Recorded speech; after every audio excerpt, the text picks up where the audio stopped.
Hello everyone, how are you all? I hope you all are fit and fine. Welcome back to your own channel that is Idea Grown. This is Richa Sharma, your social science educator. अब इसके बाद हम देखेंगे कि कौन कौन से आपके बोलना चाहिए फिलोसफर आए, उन्हें क्या क्या कंट्रीब्यूशन दिया रिवॉल्यूशन के अंदर. ठीक है, जॉन करके जो आपके बोलना चाहिए एक तरह से जॉन लोके आपके क्या बोलते हैं क्या थे, फिलोसफर थे. ठीक है, तो उनने बुक का नाम लिखा, आपको पता होना चाहिए, टू ट्रिटीज ऑफ गवर्नमेंट. कहाँ गया पेन? हाँ, ठीक है. तो इनने कौन सी बुक लिखी? Two treaties of government, in which he criticise the doctrine of divine and the absolute right of the monarch. ठीक है, इनने किस चीज का क्रिटिसाइज किया? इनने क्रिटिसाइज किया डॉक्ट्रिन ऑफ डिवाइन का. ठीक है बच्चा, किसका क्रिटिसाइज किया? डॉक्ट्रिन ऑफ डिवाइन का. और जो मोनार्क में एब्सोल्यूट राइट्स है ना, कि जो राजा का बेटा है राजा बनेगा, राजा ही बनेगा, कोई और नहीं बनेगा, इसके लिए उनने क्या किया? इसको उनने मतलब बोलना चाहिए, इस चीज के लिए उन्हें क्रिटिसाइज किया. ठीक है, तो आपसे पूछ सकते हैं जो जॉन लोकी थे उनने कौन सी बुक लिखी थी? तो कौन सी बुक लिखी थी बच्चा? Two treaties of government. और उन्हें किस चीज को लेकर क्रिटिसाइज किया था? उन्हें क्रिटिसाइज किया था डॉक्ट्रिन ऑफ डिवाइन को and absolute right of the monarch को. नाउ इसके बाद आपके दूसरे राइटर हुआ करके रोसे. ठीक है, इनने कौन सी बुक लिखी? इनने बुक लिखी social contract, in which the proposed a form of government based on the social contract between people and their representative. ठीक है, तो इनने तो बहुत ही अच्छा काम कर दिया. सॉरी. सो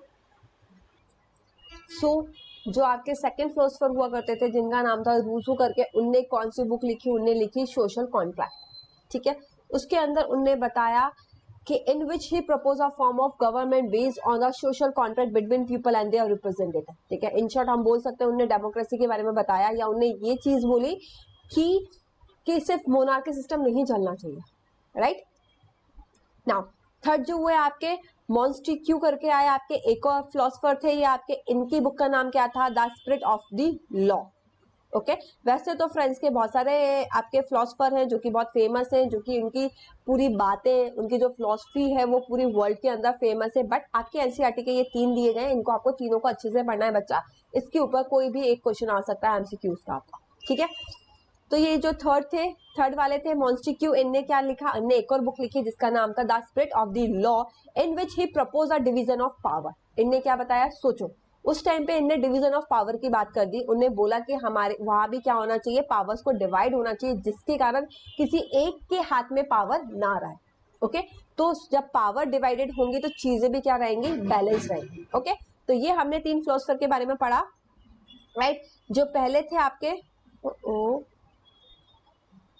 जो फर्स्ट फिलोसफर थे आपके, ठीक है, वो थे जॉन लोके करके. ठीक है, इनका क्या था? Two treaties of government. इनकी बुक का नाम क्या था बच्चा? टू ट्रिटीज ऑफ गवर्नमेंट था. जिनने क्या किया? जिनने क्रिटिसाइज किया doctrine of the divine and absolute right of the monarch.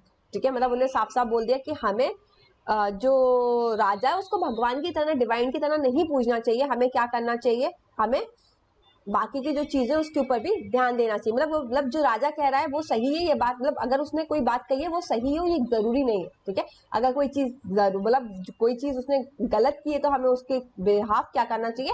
Action भी लेना चाहिए. राइट. इसके बाद जो आपके सेकंड थे रूसो करके थे, जिनने सोशल कॉन्ट्रैक्ट जिनकी बुक का नाम था, और उन्होंने एक तरह से फॉर्म ऑफ गवर्नमेंट की बात की. इसके अलावा मॉन्स्टिक्यू करके थे जिनकी बुक का नाम था the spirit of the laws था, जिनने पावर को डिवाइड करने की बात की. ओके बच्चा.